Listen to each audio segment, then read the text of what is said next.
My engagement party was supposed to be the start of something beautiful. Instead, it became the night I stopped being their daughter. The garden sparkled with fairy lights. Guests raised their glasses. Ethan squeezed my hand and whispered, "We made it." I smiled. But deep down, something felt off. Then Mom pulled me aside, her voice too sweet to trust. "Tyler's wedding is close and you still haven't touched Grandpa's gift. Maybe it's time you help the family." I froze. She meant the $100,000 he left for my future. My wedding. "You and Ethan can have something small," Dad added, already dismissing me. I said no. 2 weeks of guilt-tripping later, they showed me who they really were. And that night, right in the middle of the celebration, my father slapped me. In front of everyone. I didn't cry. I didn't scream. I just looked at Ethan and said, "Let's go." They took their shot. Now it's my turn. Subscribe for part 2 and tell me in the comments, what would you have done? I thought this day would mark a beginning.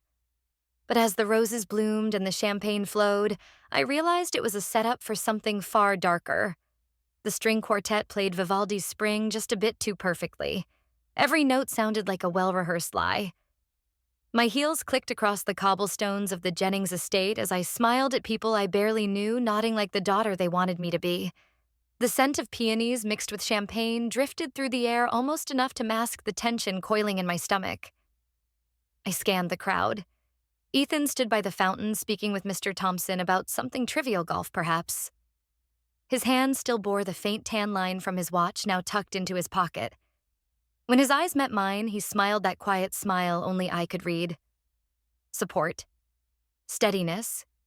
We'd be fine. Susan Jennings. My mother glided toward me in a pale lavender gown that made her look like she'd stepped off the set of a Southern matriarch drama. Her face smiled. Her eyes didn't. "You look stunning, sweetheart." She cooed, adjusting the shoulder of my dress as if that was her only concern. "Come, just a quick word." She didn't wait for agreement. I followed her toward the conservatory's edge where the lights dimmed into shadows. She didn't turn around, didn't speak until the hum of music and conversation faded behind glass. "You know how much we love Ethan." She began, her voice delicate. "And how hard we've worked to make today special." Something in her tone made the hair at my neck rise. "But your brother?" she said, her voice lowering as she toyed with the clasp on her pearl bracelet. "He's under so much pressure right now. The Thompsons have certain expectations, and that involves me, how I asked, evenly." Susan's smile tightened. "Well, darling, you haven't used the fund your grandfather left you. $100,000 just sitting there." I froze. I could still hear Grandpa Henry's voice in my memory. "One day you'll need proof more than peace. Keep it safe." He hadn't just meant the deed. He meant moments like this. "I'm saving it for my wedding," I replied. Her brow furrowed. "But this is your engagement, and Tyler's wedding is sooner. You and Ethan are simple. A backyard wedding with fairy lights would be so cheap I cut in coolly. Forgettable." Susan blinked but recovered quickly. "Elegant. Humble. You're not the flashy type."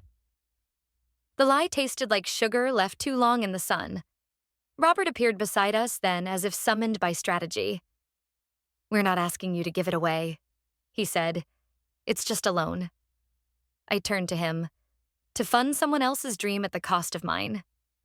His voice dropped. "This family gave you everything." My grip tightened around the clutch in my hand. Inside, I could feel the cold edges of the tiny key I kept hidden, a reminder that I still had one card left to play. "I owe no one my future," I said, steady. Robert's eyes narrowed. Susan touched my arm, the chill of her fingers cutting through the spring night. "You don't want tonight to turn into a disappointment, do you?" she whispered, low and flat. I met her gaze and smiled just as softly. "Then maybe stop planning for it to be one." I walked away without waiting for her reply. The party glittered before me like a mirage. Waiters passed by with flutes of champagne, and guests smiled wide with teeth that gleamed but meant nothing. Tyler laughed at something with a smug angle to his jaw. His fiancée stood next to him like a porcelain figure, beautiful, silent, forgotten. Ethan met me halfway. "Everything okay?" I didn't answer right away. I glanced back once at my parents, their perfect faces cracking just a bit in the shadows. As Claire walks back toward the spotlight, Ethan whispers, "They're setting you up." She replies, "Let them. They don't know I've already set something of my own." There are moments that separate your life in two, before and after. For me, it was the sound of my father's palm striking my face in front of 50 people. The fire pits had been lit, casting a flickering orange hue over the trimmed hedges and linen-draped tables. Glassware clinked like distant wind chimes. Somewhere the quartet had given way to a solo violinist playing something slow, sentimental. But there was nothing warm about the air anymore. I stood by the dessert table, trying to steady my breath as Tyler clinked his glass for attention. His smile was wide, gleaming under the hanging lights and entirely insincere. "I just want to raise a toast," he said, voice smooth, echoing off champagne flutes. "To my little sister Claire for being so practical. While I go off to Cancun for a destination wedding, she's keeping it real with fairy lights and a backyard barbecue. Cheers to simplicity." Polite laughter rippled through the crowd. I didn't move. My jaw tightened, but I swallowed it. I wasn't going to give them what they wanted. Ethan's hand found mine. A quiet pressure. I knew that gesture. Don't rise to it. But Tyler wasn't finished. "And hey, that 100K has got to go somewhere, right? Maybe a new riding mower for Dad?" Yeah, I stepped forward just one pace. "You know what, Tyler? Maybe when you grow up and learn how to earn anything on your own, I'll consider funding your next party. But until then, don't count on my silence." A few people coughed. Others exchanged glances. Ethan tensed beside me, but his expression stayed neutral. Tyler raised his eyebrows. "Touchy tonight, aren't we?" That was when Robert's voice cut in louder than it needed to be. "Claire." I turned. My father stood near the fire pit, arms crossed, mouth tight. "You've embarrassed this family enough?" The air went still.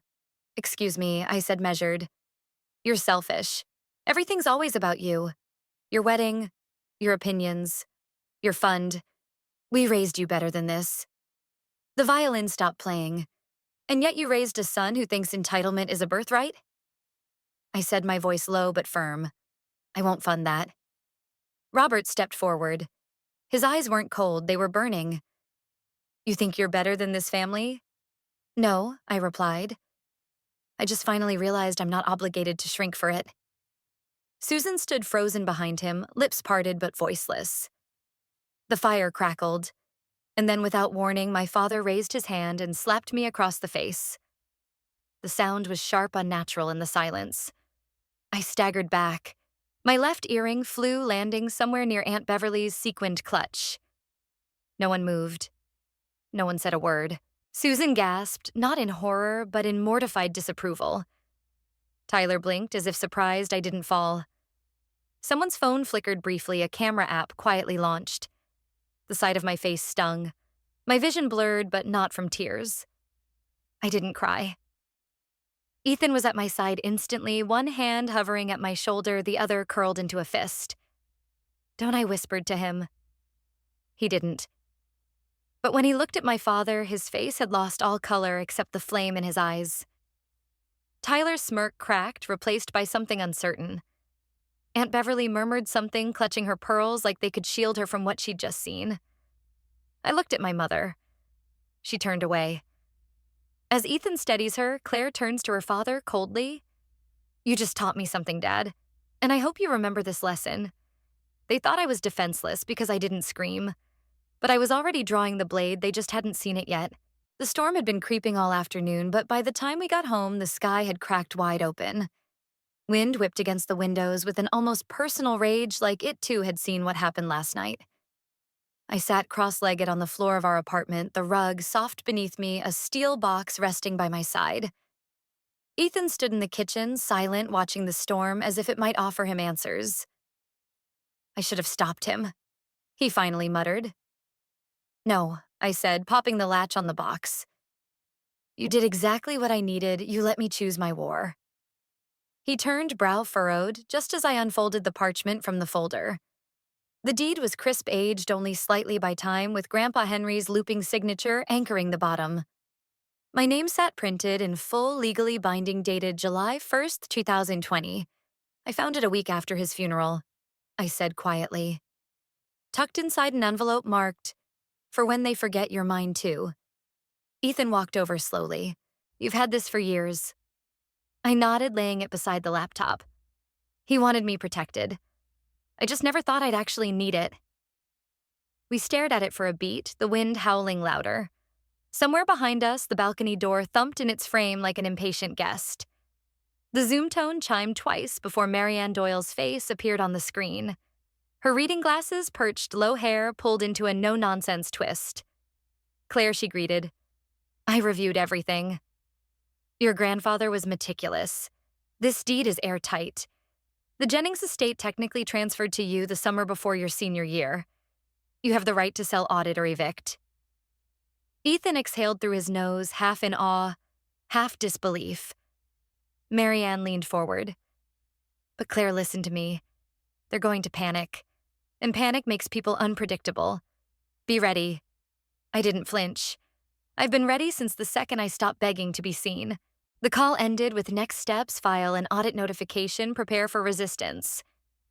I began compiling the documents, the clack of keys punctuating the room like distant drumbeats. Then my phone rang.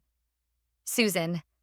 I stared at the name for a moment before answering, holding the phone on speaker.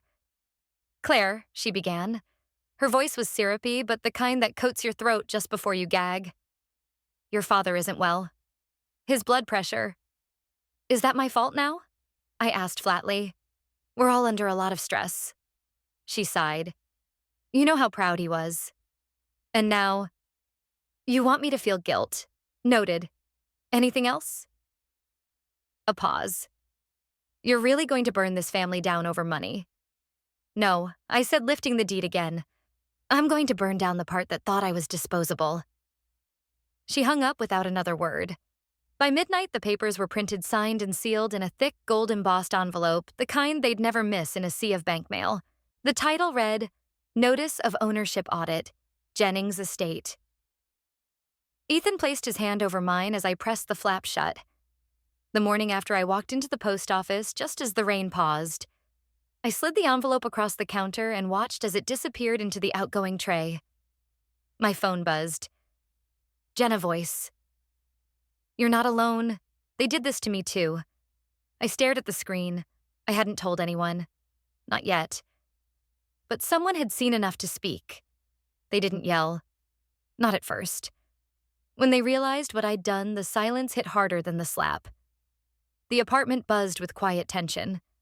The desk had become a command center, papers aligned, voice memos labeled 3 duplicate envelopes stacked and ready for registered mail. The porch light outside flickered sporadically, casting long shadows across the living room walls. Rain tapped the window in soft rhythm, an almost sarcastic contrast to the storm I knew was coming. I had just finished rechecking the clauses on the sale authorization when the phone lit up. "Mom." Ethan glanced from across the room. I answered on speaker, setting it between us. Claire Susan's voice was gentler than I'd heard it in years. "Honey, I was just thinking of you. Are you eating enough? I know how busy these last weeks have been." I didn't respond. She exhaled, slow and sad. "Your father, he's been beside himself. We didn't know you felt so alienated. If we said things, it was just because we love you." "No, Mom. You said things because you wanted control." She faltered. "We're your parents. And that used to mean something." My voice remained steady, detached. "But love without respect is just leverage, and I'm no longer available for that." A pause. "Then you sound like a lawyer. That's because I have one." I ended the call before her next sigh could land. Ethan didn't say anything. He didn't need to. His hand brushed lightly against mine before he turned back to sorting the scanned documents. At 9:12 p.m., someone pounded on the door. Ethan stepped toward it, but I was already there. I didn't flinch when I saw Robert standing on the threshold, soaked from the rain, his coat heavy. His eyes colder than I remembered. "Can I come in?" "No, you're still my daughter." and you're still standing outside." He looked past me toward the lighted table, the documents, the laptop screen with Marianne's paused face mid-sentence. "So it's true," he said. "You're actually selling it." "Our home?" "My home," I corrected. "You just lived in it for free." His jaw clenched. "You think money makes you powerful? We gave you life. And then you taught me how to survive it." He took a half step forward and I didn't move. Behind me, Ethan's silhouette became clearer in the hallway light. My father saw it too and stopped. I tapped the speakerphone. Marianne's voice came through crisp and sure. "Claire Jennings has full authority under Georgia state law to act on the deed she holds. Her rights are undisputed. Any attempt to interfere further will be considered harassment." Robert's eyes narrowed. A lawyer now. What next press conferences, I lifted the paper from the table and signed my name with deliberate precision. "You took everything but the roof," I said. Unfortunately, I own that now too. He stared at me like he didn't recognize the woman standing there. Maybe he didn't. He left without another word. Rain burst in as the door shut behind him. I let it pound for a moment longer before bolting it shut. Then I reached for my phone. One new message. "Susan, you'll regret this. One day your own children will turn on you, too." I deleted it without blinking. Ethan came up behind me, wrapped his arms around my shoulders, and rested his chin gently against my hair. We stood like that for several breaths. "Marianne said to change the locks," I murmured. "We'll do it tomorrow." On the table, Tyler's text sat unread. Just a laughing emoji. I ignored it. Instead, I opened a blank document on my laptop. I typed the title in all caps, "The Second Room," and then I let the cursor blink, quiet, steady waiting. I didn't plan to become a voice, but sometimes being silent long enough teaches you how to speak in a way no one can ignore. The gold-lit ballroom shimmered with the kind of polish I used to associate with power I'd never possess. Tuxedos moved like chess pieces, glasses of Prosecco chimed softly, and every step on the marble floor felt rehearsed except mine. I hadn't come here to impress anyone. I had come to say something I never thought I'd say out loud. From behind the curtain, I could see the stage bathed in warm amber lights, backed by a screen etched with the words, "Women's Equity in Housing Annual Gala." Ethan stood near the side entrance, adjusting his cufflinks with deliberate care like it might slow down the moment. He looked up and met my eyes, a small nod. His silent vote of confidence. The event coordinator gestured. "They're ready for you." My heels clicked softly across the stage floor as I approached the podium. The microphone hummed. I took a breath. "I'm Claire Jennings. Until recently, I didn't think I had a story worth telling." The room quieted. I grew up in a house built on appearances. My parents pillars of the community. My brother a prodigy. And me, the quiet one, the compliant one. I paused. They told me I was lucky. That family came first. That silence was grace. I looked out, scanning rows of dimly lit faces. Some leaned forward. Others held still like something fragile might break. When my grandfather left me the house, he wasn't giving me bricks and windows. He was giving me shelter from the storm he knew was coming. What followed were requests, then demands to give it up for the good of the family. When I said no, the cost was violence. Not just physical, but generational. I let the hush stretch. They wanted my future. So I gave them theirs. Back. A flicker on the screen behind me, images of a key, a deed, a redacted legal notice. I hadn't approved that part, but I didn't stop it. The truth had its own momentum now. I ended simply. It's not about revenge. It's about remembering I was never theirs to spend. The applause didn't thunder, it surged like a tide released, a wave of standing ovation. I stepped down breath tight in my chest, unsure if it would release as pride or panic. And then I saw her, Jenna. Petite short hair brushed forward, nervous fingers tapping a wine glass. She stepped toward me with a kind of trembling reverence. "I gave up college," she said, voice small. "For my brother's startup. He promised he'd repay me. They all did." I touched her arm gently. "You helped me forgive myself," she said, eyes brimming. "You reminded me I wasn't stupid, just trusting." That cracked something in me. I didn't speak, just pulled her into a brief, steady hug. Later that night, Ethan and I returned to our hotel. I kicked off my shoes, sat cross-legged on the bed, and opened my laptop. The notifications were a blur. Video snippets from the speech already trending. Headlines blooming like wildflowers. Claire Jennings Sparks. Daughter. Not debt movement, the house. She refused to lose viral keynote cuts deep into generational silence. Thousands of retweets, thousands of comments, most of them echoing stories. Daughters, sisters, women who gave too much for too long. I scrolled until my eyes burned. The phone rang. Claire Jennings. "Yes, this is Deputy Mills with the Chatham County Sheriff's Office. The court orders cleared, eviction notice enforced. The Jennings family has 14 days to vacate." I said nothing for a moment. "Thank you for the confirmation." After I hung up, Ethan leaned over my shoulder, reading the notification aloud. "Claire Jennings becomes the face of Daughter Not Debt overnight." He smiled. "You never wanted a spotlight, but it looks like you lit the match anyway." I turned to him. "Then let's make it count." He nodded. "I already bought the domain for thesecondroom.org, building the landing page now." As I drafted a thank you message to the foundation, an email came in from jenna.voiceomail.com. Subject first tenant. "When you open that place, I'll be your first tenant." The cursor blinked for a moment, and then I smiled. The house they once ruled now belongs to voices they tried to silence. That's the irony, they made me build this. They just never thought I'd survive to name it. The sun had no memory of what this place used to be. It spilled across the front lawn in wide, forgiving beams, catching on the fresh paint, the newly laid gravel, the crisp edges of a brass plaque that no longer bore our family's name. The old Jennings plate was gone. In its place stood a new sign etched in clean serif font. "The second room, a shelter for women, starting over." Crews moved methodically, removing the final remnants of manicured legacy columns, scrubbed chandeliers, unmounted closets cleared of the ghosts who thought linen and lineage were enough to make someone stay silent. I stood on the front steps, the key warm in my hand. The same one Grandpa Henry had given me, though now it opened a door with purpose far beyond ownership. Ethan appeared from the side path, dirt on his palms, a magnolia sapling held in both arms. "Here?" he asked.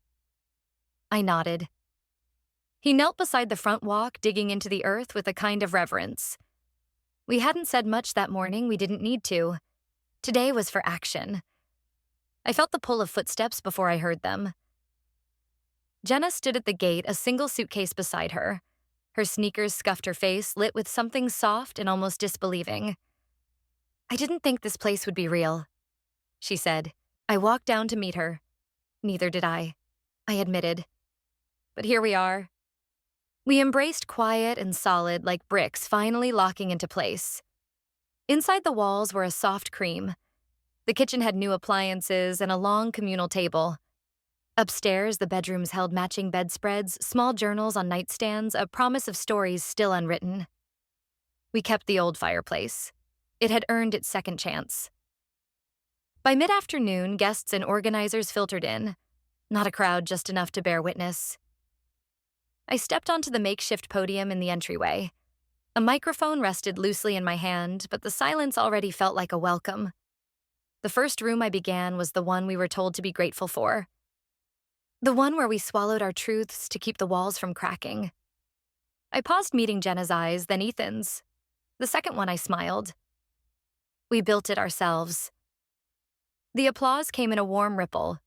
No shouts, just shared breath. Like the first exhale after holding it too long. As the guests mingled and laughter slowly replaced old echoes, I walked outside for air. The magnolia sapling stood upright now, its roots tucked into new soil. Ethan had tied a soft ribbon around the trunk. I sat on the porch, letting the white dress I wore catch the breeze. It wasn't bridal. It was mine. The mailbox clinked behind me. A soft metallic thud. I turned. One envelope, no return address. Just my name in familiar script slanted precise. Susan's handwriting. I didn't open it. I held it for a moment, then slipped it under the planter by the door. Some stories could wait. Above, a drone camera hummed faintly. The lens pulled upward, the frame widening, capturing the lawn, the women stepping into their second chance, the tree swaying gently. And me alone on the porch, but no longer small. This wasn't the end. It was the door we never had, now opened. The house once built to cage her had become a refuge for those denied a voice. What was meant to break her had instead unveiled a legacy of resistance. Justice is not born from silence, it's carved from the courage to say enough when no one else will. Like a tree growing where no one thought roots could take hold, the truth will always find a way to rise. And when it does, even the loudest lies learn to whisper.